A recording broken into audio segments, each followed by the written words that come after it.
ತುಲಾರಾಶಿ ಪಂಚಮ ಶನಿ ಪರಿಹಾರ ಅದೇ ಬಹಳ ಒಳ್ಳೆಯದು.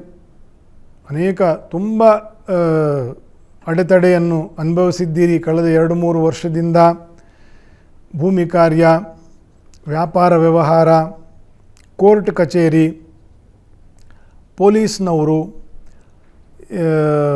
ಸರ್ಕಾರಿ ಸಂಬಂಧದಲ್ಲಿರ್ತಕ್ಕಂಥ ಕೆಲಸದವರು, ಇವರಿಗೆಲ್ಲ ಬದುಕು ಸಾಕು ಅನಿಸಿದೆ ಕಳೆದ 2-3 ವರ್ಷದಲ್ಲಿ. ಅದೆಲ್ಲವೂ ಶನಿಯ ಪ್ರಭಾವ, ಸಪ್ತಮ ದೃಷ್ಟಿಯ ರಾಹುವಿನ ಪ್ರಭಾವ ಇದೆಲ್ಲ ಕಳೆದಿದೆ ಈ 2-3 ವರ್ಷದಿಂದ. ಹಾಗಾಗಿ ಅಂತಹ ದೋಷಗಳು ಪರಿಹಾರ ಆಗ್ತಕ್ಕಂತಹ ಒಂದು ಚಾರ ಮೀನರಾಶಿಗೆ ಶನಿಯ ಸಂಚಾರ ಅಥವಾ ಪ್ರವೇಶ. ತುಲಾರಾಶಿಯವರಿಗೆ ಕೆಲಸ ಕಾರ್ಯಗಳಿಗೆ ಚಾಲನೆ, ಒಂದು ಹೊಸ ಚೈತನ್ಯ ಬಂದಂತೆ ಆಗ್ತದೆ.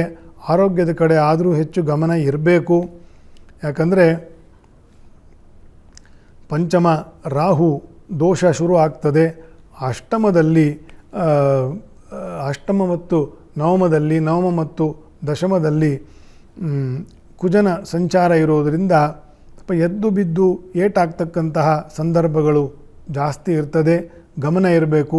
2 ವೀಲರ್ನಲ್ಲಿ ರಿವರ್ಸ್ ತಗೋಬೇಕಾದ್ರೆ, ಗಾಡಿ ಮೇಲಿಂದ ಕೆಳಗಡೆ ಇಳಿಬೇಕಾದ್ರೆ, ಬೆಟ್ಟನೋ ಮೆಟ್ಲೋ ಏನೋ ಹತ್ತಬೇಕಾದ್ರೆ ಇಳಿಬೇಕಾದ್ರೆ ಬಿ ಕೇರ್ಫುಲ್.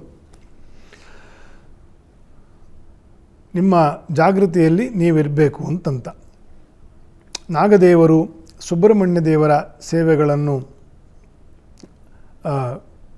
ತಿಂಗಳಲ್ಲಿ ಒಂದು ಮಂಗಳವಾರವೋ ಒಂದು ಶನಿವಾರ ಭಾನುವಾರವೋ